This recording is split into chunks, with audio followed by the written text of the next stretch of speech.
श्री स्वामी समर्थ. नमस्कार श्रोत्यांनो, स्वागत आहे तुमचं श्रद्धेच्या, भक्तीच्या आणि विश्वासाच्या चॅनेलवर स्वामी भक्तीमध्ये.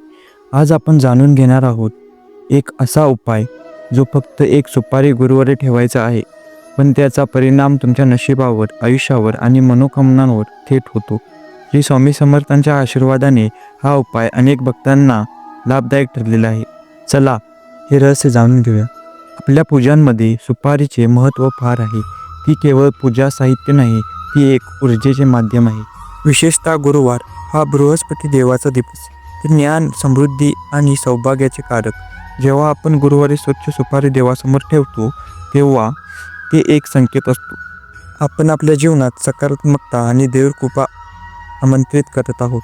आणि जर हे सगळं केलं गेलं श्री स्वामी समर्थांच्या प्रार्थना करत, तर त्याचा प्रभाव दुप्पट होतो.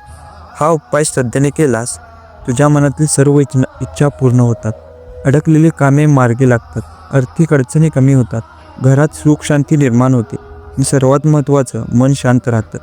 श्री स्वामी समर्थ म्हणतात, स्वतःवर आणि माझ्यावर विश्वास ठेवा, सगळं होईल. हे केवळ अनुभव आहे, चमत्कार नव्हे.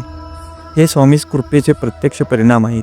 गुरुवारी सकाळी लवकर उठून स्नान करा, देवघर स्वच्छ करा, एक सुपारी स्वच्छ पाण्यात धुवून ती स्वामी समर्थांच्या मूर्ती किंवा फोटोसमोर ठेवा. दोन्ही हात जोडून डोळे बंद करा. स्वामींना तुमची इच्छा सांगा, अगदी मनापासून.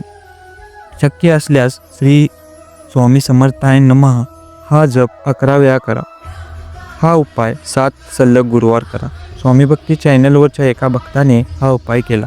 त्याचं व्यावसायिक नुकसान थांबत नव्हतं आणि मानसिक त्रास वाढत होता. त्याने 7 गुरुवार हा उपाय केला आणि स्वामींच्या कृपेने त्याच्या कामात पैसा, समाधान परत आलं. स्वामी समर्थांची कृपा असेल तर कोणतेही संकट फार काळ टिकत नाही.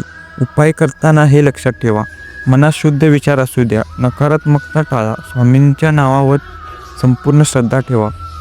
सुपारी एक साधं माध्यम आहे, पण विश्वास आणि भक्ती हेच खरं बदल घडणारे मंत्र आहेत. मित्रांनो, फक्त एक सुपारी, एक गुरुवार आणि एक प्रार्थना श्री स्वामी समर्थांच्या जवळ. हा उपाय तुम्ही सुरू करा, मनापासून करा, स्वामींचे नामस्मरण करत करा आणि पहा तुमचं नशीब कसं उजळतं. व्हिडिओ आवडला असेल तर लाईक करा, शेअर करा आणि स्वामी भक्ती या भक्तिपूर्ण चॅनलला सबस्क्राईब करायला विसरू नका. पुन्हा भेटूया, तोपर्यंत श्री स्वामी समर्थ.